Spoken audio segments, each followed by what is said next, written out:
প্রতিদিন একই কাজ একই রুটিন, এই তো সংসার। এই সংসার মানেই তো প্রতিদিনের নতুন গল্প, নতুন ব্যস্ততা, নতুন ভাবনা, কখনো ক্লান্তি, আবার কখনো বা মনের শান্তি। আসসালামু আলাইকুম, আমন্ত্রণ জানাচ্ছি নতুন একটি ভিডিওতে। কেমন আছেন সবাই? আশা করছি যে যেখান থেকে দেখছেন সবাই ভালো আছেন এবং সুস্থ আছেন। আলহামদুলিল্লাহ, আমিও ভালো আছি আল্লাহর রহমতে, আপনাদের সবার দোয়া ও ভালোবাসায়।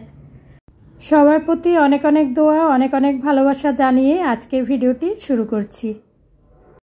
সকালে নাস্তা খাওয়ার পর্ব শেষ করেছি, তারপরে সাথে সাথেই আমি রান্না বান্না শুরু করে দিয়েছি। আসলে দুপুরের জন্য রান্নাটা তো করতেই হবে। তো এখন দেখা যায় যে সকাল সকাল রান্না করার চেষ্টা করি, কারণ রান্নাটা তো করতেই হবে সময়ের মধ্যে। তারপরে অন্যান্য যে কাজ থাকে সেগুলো গুছিয়ে নেওয়ার চেষ্টা করি আর কি।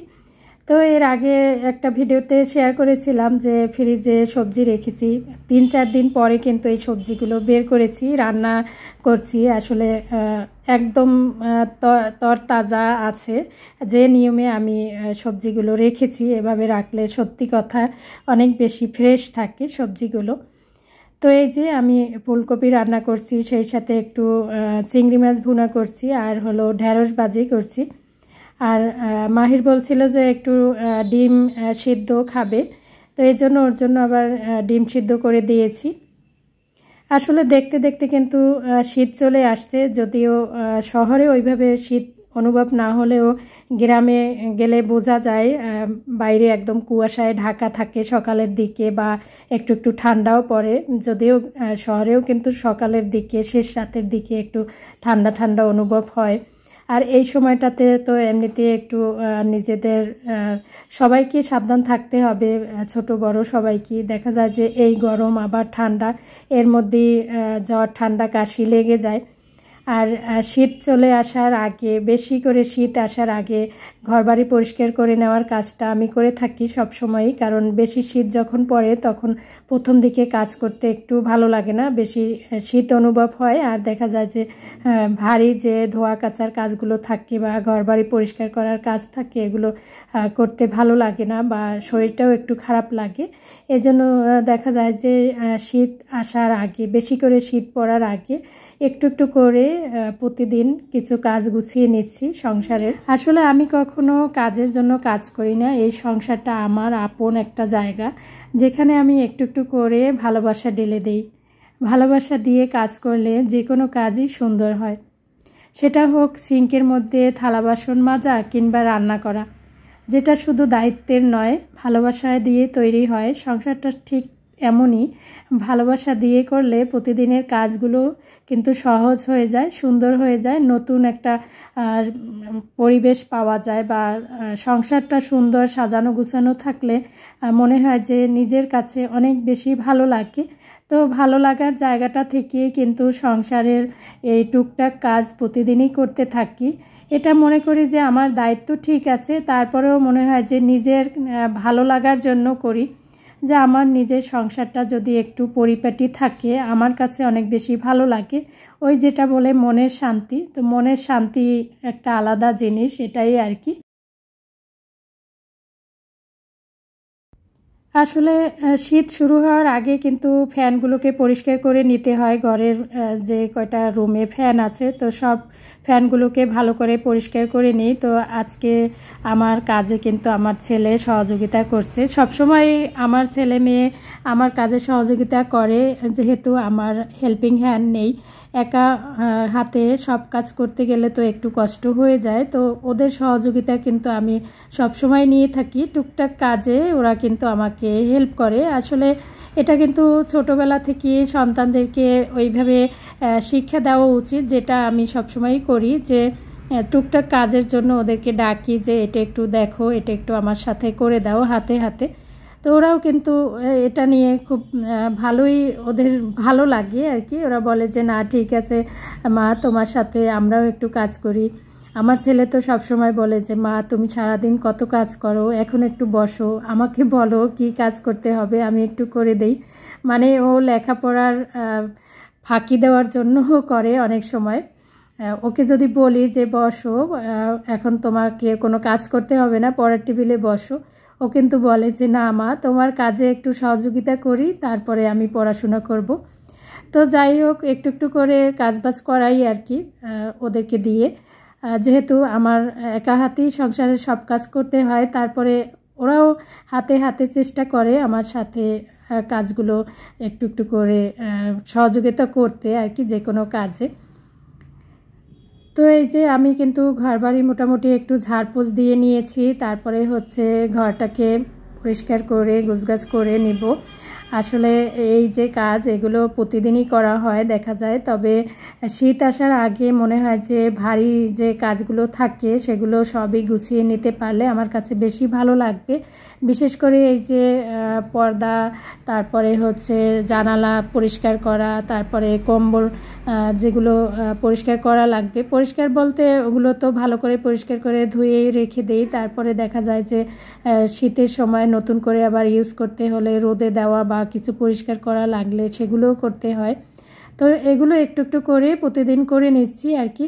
তো এটা ছিল হচ্ছে সন্ধ্যাবেলা। তো সন্ধ্যার পরে আমি একটা নাস্তা বানিয়েছি, সেটা আপনাদের সাথে একটু ডিটেলসই শেয়ার করতে চাই। আসলে আমার কাছে এই নাস্তার রেসিপিটা অনেক বেশি ভালো লেগেছে, ভাবছি যে আপনাদের সাথে একটু শেয়ার করি।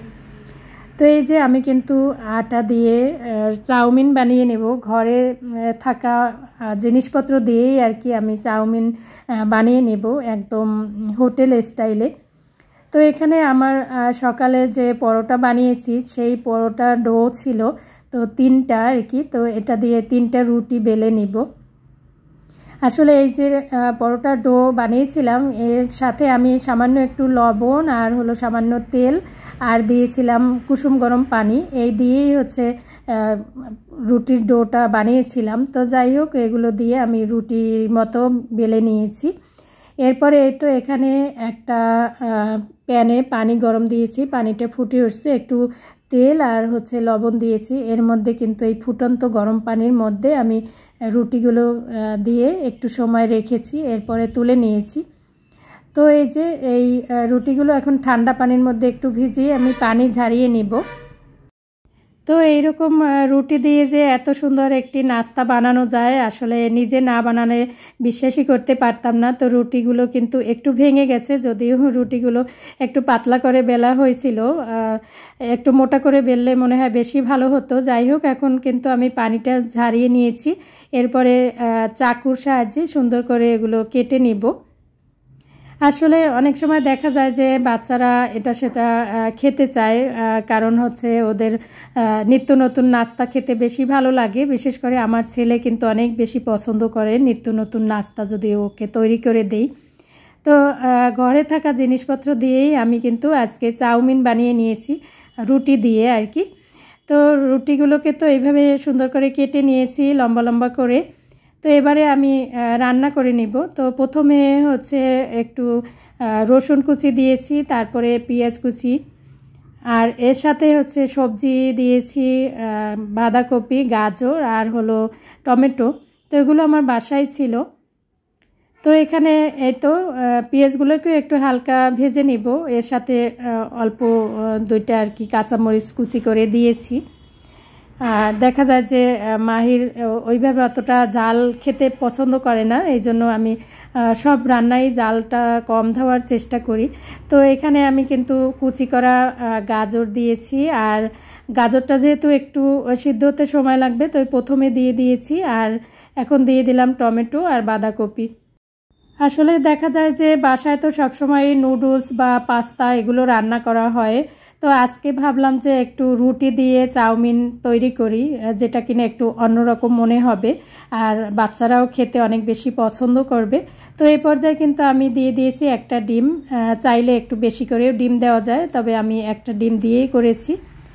সবজিগুলোকে একটু মোটামুটি হালকা হাতে নাড়াচাড়া করে 2 মিনিটের মতো, তারপরে কিন্তু এর মধ্যে আমি ডিম দিয়ে নাড়াচাড়া করে এ পর্যায়ে আমি এই যে রুটিগুলো কেটে রেখেছিলাম সেগুলো দিয়ে দিচ্ছি। আসলে এইভাবে ঘরে তৈরি করা চাউমিন খেতে যে এত বেশি টেস্টি হয় নিজে তৈরি না করলে বিশ্বাসই করতাম না। সত্যি অসাধারণ হয়েছিল এই চাউমিন রেসিপিটা নিজের হাতে তৈরি করা। তো এই পর্যায়ে কিন্তু আমি একটু ম্যাগি যে স্বাদে ম্যাজিক মশলা সেটা দিয়েছি, আর হলো একটু টমেটো সস দিয়েছি। তো এই তো এখন একটু নাড়াচাড়া করে নামিয়ে নিব। সত্যি কথা বলতে এত বেশি টেস্টি হয়েছিল এই রেসিপিটা, নিজে না খেলে, নিজে বানিয়ে না খেলে বুঝতেই পারতাম না। সত্যি কথা বলতে এত বেশি টেস্টি হয়েছিল। এগুলো কিন্তু রেস্টুরেন্টে গিয়ে খেতে হলে অনেক বেশি টাকা গুনতে হয় সত্যি কথা বলতে।